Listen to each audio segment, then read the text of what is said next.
Hello everyone, in this video I'm going to show you how to export your data history on ChatGPT. So for you to be able to export your data history on your ChatGPT app, you have to open the app on your phone.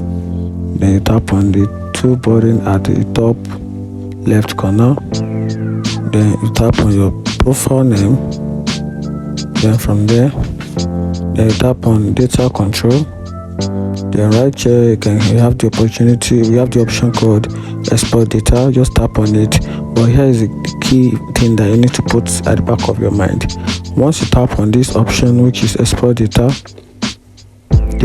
all your data information that you have within this app will be moved down to your email, which is the email you use to create an account. You can see right here, this is a particular mail connected to this account. So you're just going to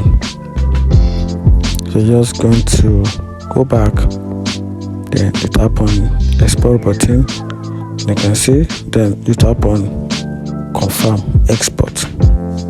Then all your data will be exported to your email and you will receive it as a file, maybe PDF format, but you will receive it as a file. So you can just go back to your mail and check.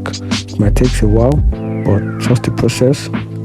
You will definitely receive it in your mail, and that's it. If you find this video helpful, like and follow for more. Thank you.